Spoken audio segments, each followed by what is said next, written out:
We live in an age of insatiable appetite, constantly bombarded by the siren call of more. More possessions, more experiences, more achievements.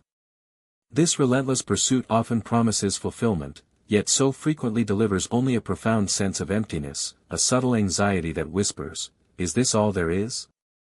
We chase an elusive horizon, convinced that the next acquisition, the next milestone, will finally bring lasting peace. But what if the true cost of more isn't just financial, but deeply philosophical, eroding our inner tranquility and diverting us from what truly matters? The ancients held a secret, a profound wisdom that offers a radical antidote to this modern affliction. For centuries, the Stoics, those sagacious philosophers of ancient Greece and Rome, grappled with this very human dilemma. They observed how society's relentless drumbeat for accumulation created not happiness, but chains. From the sprawling villas of Roman senators to the simple dwellings of ordinary citizens, the underlying anxiety of maintaining, protecting, and yearning for more was palpable. Our contemporary world, with its endless consumer choices and digital distractions, amplifies this illusion. We equate status with possessions, success with ceaseless growth, and fulfillment with the fleeting pleasure of acquisition. But this path, as the Stoics understood, leads only to a deeper form of scarcity, the scarcity of inner peace. The psychological burden of excess is a silent, often unacknowledged weight.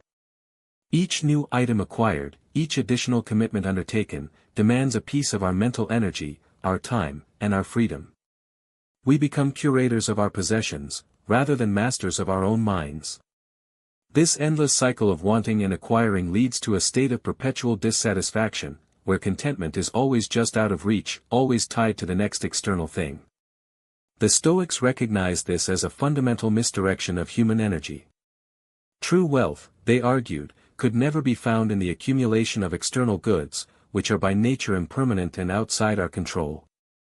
Instead, Stoicism offers a radical redefinition of wealth. For them, true richness lay not in what one owned, but in what one was. Seneca, the Roman statesman and philosopher, famously stated, "It is not the man who has too little, but the man who craves more, that is poor." This profound insight shifts the paradigm entirely. Material possessions, social status, even good health, these are all indifference, external circumstances that do not inherently contribute to or detract from our moral character or inner well-being. To be wealthy, in the Stoic sense, was to possess virtue, reason, and an unshakable inner citadel. This inner richness is cultivated through a disciplined focus on what is truly within our power, our judgments, our desires, our aversions, and our actions. While the external world might fluctuate wildly, the Stoics taught that our inner core could remain steadfast, a beacon of tranquility amidst life's storms. They understood that desiring things beyond our control inevitably leads to suffering. By reorienting our focus from external acquisitions to internal virtues like wisdom, justice, courage, and temperance, we build a form of wealth that can never be seized, stolen, or diminished by fate. This is the ultimate security, a treasure impervious to worldly change.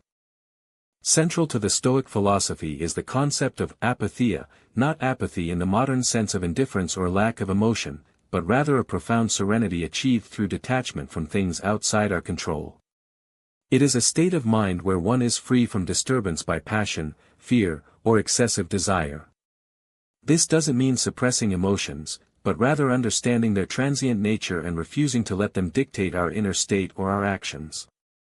By practicing apatheia, we consciously choose not to be swayed by the constant pull of external events or the clamor for more. Imagine a life where your happiness is not contingent on the next promotion, the latest gadget, or the approval of others. This is the freedom that apatheia offers. It is a liberation from the grip of insatiable desire, a recognition that true contentment arises from within, regardless of external circumstances. By cultivating this radical detachment, the Stoics mastered the art of being enough. They found profound satisfaction not in having more, but in needing less, understanding that material possessions are merely tools or temporary comforts, not the foundation of a well-lived life. This allows us to engage with the world without being enslaved by its demands. The Stoics weren't merely content with detachment, they actively embraced voluntary discomfort, a practice deeply intertwined with premeditatio malorum, the premeditation of evils. This isn't morbid pessimism, but a powerful mental exercise designed to inoculate us against the shocks of fortune and deepen our appreciation for what we have. Seneca would sometimes eat sparse meals, wear simple clothes, or sleep on hard ground, not out of necessity, but to prove to himself that such conditions were not inherently terrifying or unbearable. This ritual allowed him to face potential future hardships with equanimity. By intentionally experiencing small doses of deprivation or discomfort, we build resilience and gain perspective. It reminds us how little we truly need to survive and thrive. When we regularly contemplate the loss of our possessions, our health, or even our loved ones, we learn to appreciate them more deeply in the present moment. This practice serves as a powerful antidote to the constant longing for more. It transforms potential fear into preparedness, and casual disregard into profound gratitude. It's a mental fortitude hack, enabling us to differentiate between true needs and manufactured desires, thus liberating us from the consumerist trap. This brings us to The Art of Enough, a powerful minimalism hack for modern life, inspired by Stoic wisdom. It's not about asceticism for its own sake, but about intentionality. Start by decluttering your physical space, but go deeper, declutter your mind.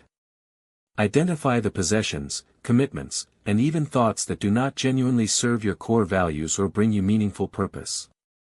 Ask yourself, does this truly add value to my life, or is it merely a distraction, a burden, or an external validation I no longer need?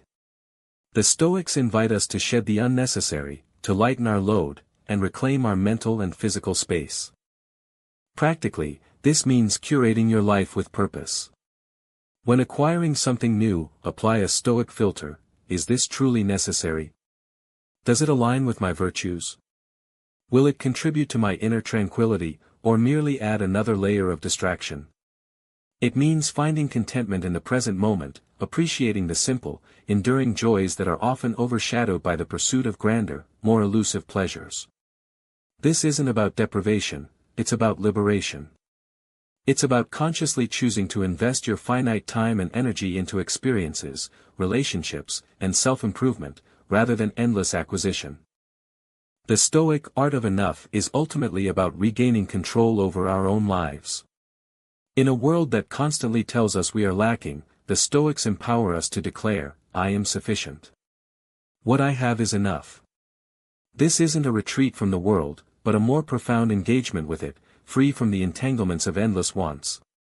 It's about finding joy not in the fleeting thrill of newness, but in the enduring satisfaction of a well-ordered mind, a virtuous character, and a life lived in harmony with reason.